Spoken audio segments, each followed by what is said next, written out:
So I want to start here by introducing the idea of paradigms, okay, as understanding this is the first step to doing deep work and getting to the cause, as opposed to simply fiddling around with the effects. So paradigms are basically the different maps or frameworks that we all have inside our heads through which we contextualize the world. Okay, you can think of them as different lenses through which we view the world. They affect the way we perceive, understand, interpret, and filter life, if you will. Now, what's interesting is that we're usually unaware that we have them. Okay, and this is big, and this is the first thing I really want you to realize here. We think that we see things objectively, that we see things as they are. Right now, I'm looking at you, I'm looking at a camera. Here's a light. Here's a whiteboard. Here's a computer. I mean, this is the world. Everyone sees it like this. I have a very objective view on things. This is how it is. But that's not the case. Okay? You don't see the world as it is, but as you're conditioned to see it. Remember that. You don't see the world as it is, but as you're conditioned to see it. From the moment you're born, from the moment you're thrown into this world, you are being blasted with all this information just coming from all angles, okay, during your upbringing, from your family, your friends, school, work, the media, the news, the internet, social media, movies, TV, music, okay, like all this information is just being blasted at you, and whether you're aware of it or not, it shapes the way you perceive the world, okay? It shapes the paradigms through which you filter life. Okay, and another one too, by the way, are the already pre-existing paradigms. So we think, oh, you know, we have a very objective view of things. Bullshit. Okay, from the moment you come into this world, it's similar to, you know, I have these now popular blue light blocking glasses. It's as if someone puts these glasses on. You come into the world, baby, bang, glasses. And this is now how you see things. And because it's always been like this, you're not even aware that you're wearing the glasses. It's crazy. It's similar to me with a 3 out of 10 baseline. Because it's always been this way, I wasn't even aware of it. The same thing here. We're like, oh, we have a very objective view of things. No. Okay, we're conditioned to the point that we don't even know that we're conditioned. So this is the first thing I want you to realize here. Okay, let it sink in. The second thing, and this one's huge, is that we almost never question how accurate they are. Okay, what if you were given the wrong map, the wrong framework? Someone gave you glasses that didn't work. What if you were entrenched in a paradigm that's built on a false assumption? And this here changes everything. Okay, so we're unaware that we view things through these paradigms, that we view the world through these lenses, and we never question how accurate they are. So I want you to view it like this. Okay, to simplify things, there are two basic paradigms. The first is a paradigm that's built on the assumption that your default, okay, your baseline, if you will, is abundance, or 10 out of 10. The other paradigm is built on the assumption that your default is scarcity, or, for example, 3 out of 10. You can also say happiness, unhappiness, happiness with a capital H. Here it's the state, not the emotion. Being complete, being incomplete, being enough, not being enough. These are the original assumptions, if you will, and it's from these assumptions that all of our attitudes, behaviors, actions flow. Okay, basically everything. It's these original assumptions, these two here, that generate the paradigms that we operate in. There's the abundance paradigm and the scarcity paradigm. Okay, there's the abundance classes, the scarcity classes. And if you want to find out which pair you have on right now, you can either do the exercise that we did in the first video, where you bring some awareness inside your body and start being aware of the different sensations going on and rate it on a scale of 1 to 10. Or you can simply ask yourself, what happens if I do nothing? If I stop whatever I'm doing right now, if I stop trying to improve myself, if I stop trying to be more confident, if I stop hustling, if I stop trying to be successful, if I stop trying to make money, if I stop seeking validation, if I just do nothing, do I fall into scarcity or drift into abundance, or realize that I'm there, nothing happens? And unfortunately, as I mentioned before, due to the way that we're conditioned, from the moment you're thrown into this world, we're all assuming scarcity. We're all just passing on the scarcity glasses to everyone just coming into this world, assuming scarcity, assuming unhappiness, assuming not being enough, assuming being incomplete, not being that 10 out of 10. And this here, as you will see, is the source of all our misery.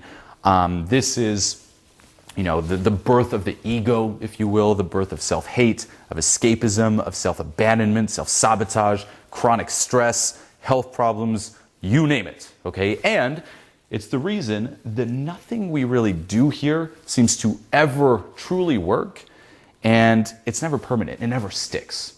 Right now, most likely in your journey of personal development, you put in a lot of effort, and you might have gotten some results, but are they really the results you wanted? Did it really affect, for example, that baseline?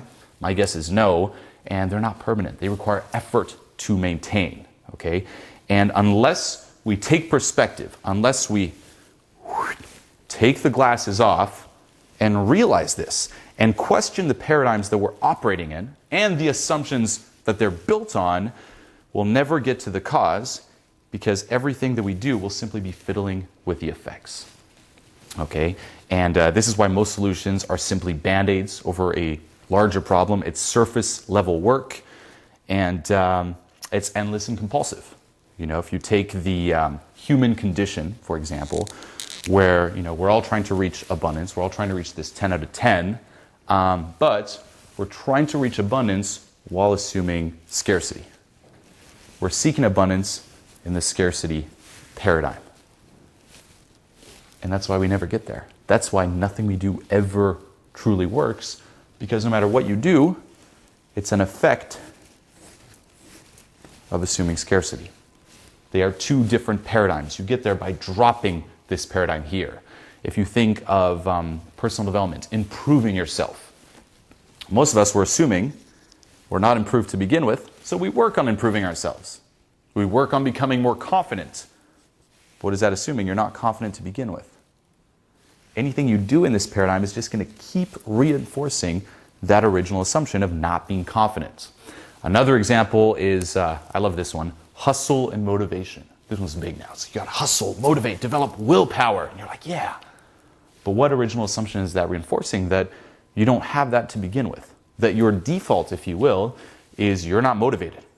You're a lazy piece of shit and you got to work on motivation.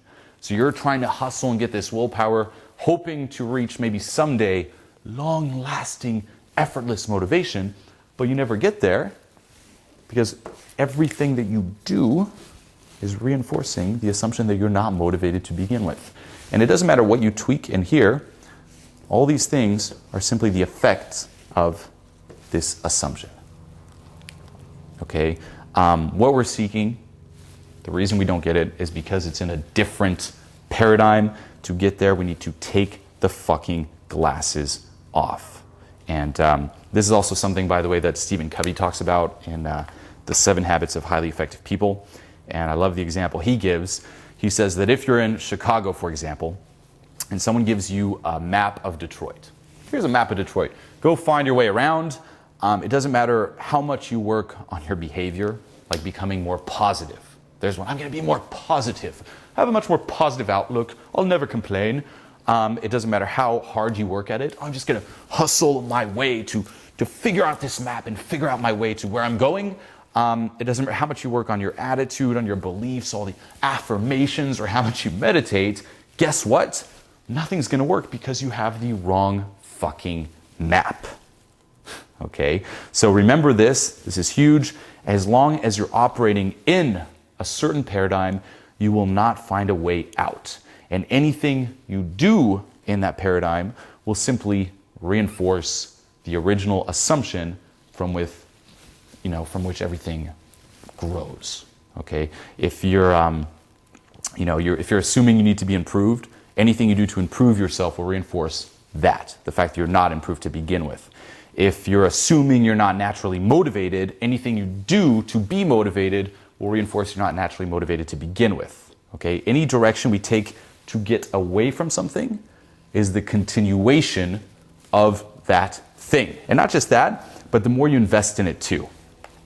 You know, if someone gives you, for example, that map of Detroit and you're in Chicago, and say you've spent 30 years trying to find your way around Chicago with the map of Detroit, and someone comes up to you, shows you a video, and they're like, hey, you got the wrong map. Wrong map, that's Detroit, throw it away. Are you just going to be like, thank you, and just toss it? Fuck no. You've spent 30 years investing in this map, just obsessing over it. There's that energy, there's probably part of your identity that's attached to it. You're not going to want to be like, I've made a mistake, let me toss this and acknowledge that I've wasted all this energy, all this time with the wrong map. You're going to be very invested and very attached to it. You're not going to want to let go of it. So it's kind of like quicksand, You're stuck in a paradigm, and the more time you spend, the more you do in this paradigm, keeps reinforcing the original assumption, and the more you invest and the less you want to drop it. Okay, you become addicted to it, and in a lot of cases, it becomes a self-fulfilling prophecy, where basically you're going to start seeking out evidence, and this usually happens unconsciously, but you're going to start seeking out evidence to reinforce that original assumption, to reinforce that paradigm. Okay, and it doesn't matter how obscure the evidence is, you're going to try to find it, and you're going to ignore evidence of the contrary.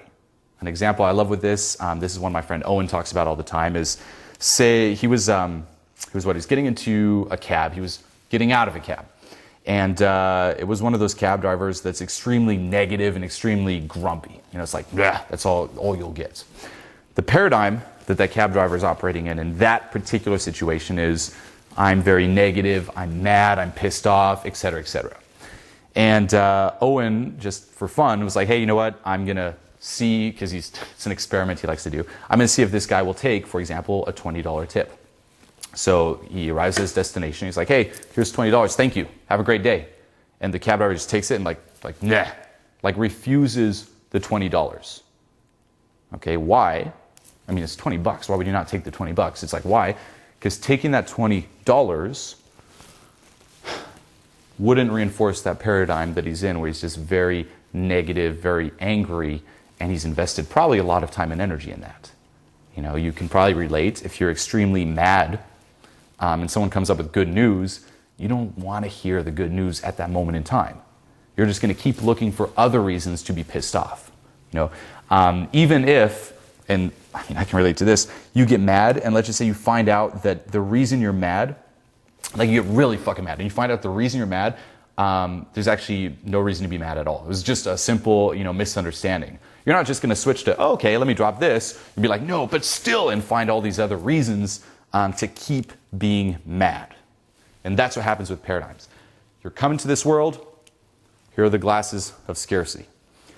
The more you operate, the more you reinforce the glasses, the thicker they become, and the more invested you are, to the point where you don't even want to take them off anymore.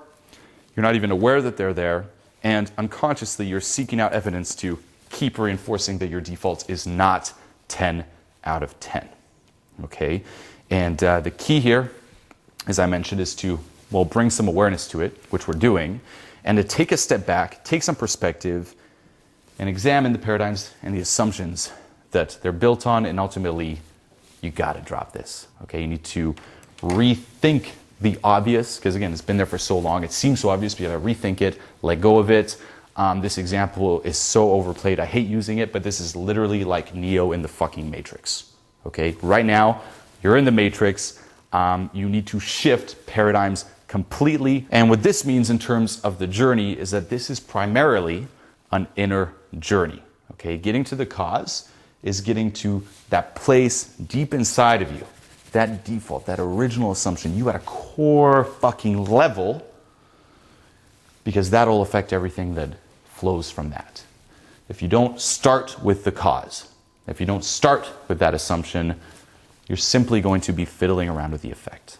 Okay, that experience you have of yourself, That is the source of everything. Without changing this, you can't transform yourself. You can't really transform your life. This is an inside-out approach, if you will. And this isn't something that we're used to doing. We're so focused on, being aware of like the external, rearranging the external. If things don't go our way, we're like, how can I change all of this? And again, we're just fiddling around with the effects.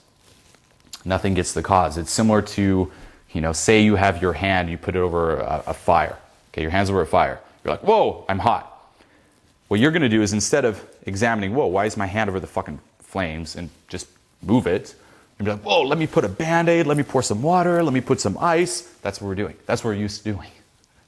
So this is a new kind of approach, not about rearranging the external, okay, hoping that that will in turn affect the internal. It's the other way around. It's our internal models that create our external reality. Okay, if you take someone, for example, who's extremely negative, it doesn't matter what environment you place that person in, that person is going to keep finding reasons to be negative. You need to start with why is that person negative in the first place. It all comes from the internal. If someone's afraid all the time, that's going to color the external. And that person is going to see all these scary things. If someone's angry all the time, that's going to color the external, and that person is going to see chaos and frustration everywhere. Okay? The quality of your life is determined by how you're experiencing things within yourself. And this is why, if you cultivate abundance, you will see it everywhere and generate it everywhere. And that's the beauty, is once you get to the cause, you get to that 10 out of 10, it'll also become a self-fulfilling prophecy. You just keep reinforcing and generating abundance. And again, you can't even imagine the fucking possibilities. Okay? So, let go of the external. That's simply the effect. It'll only reinforce the cause. We need to take a different approach here, an inner approach, where we just start with that assumption here. And one last thing too is, no matter how invested you are in tweaking all of this, if the answer was out there, if it was in rearranging the external, don't you think you would have found it? I mean, at this point, we've tried fucking everything. We are the most comfortable generation in history, yet we're the most unhappy. We're the most scared, shitty baseline, shitty state of being ever. Okay, so let's stop beating around the fucking bush. Let's get to the cause. And this here is what changed my life. It's realizing this, whoa, fuck fiddling around with the effects. Let's get to the cause. Let's take these glasses off. Whoa, what glasses do I have on? What's going on here? You take the glasses off, you suddenly step into an entirely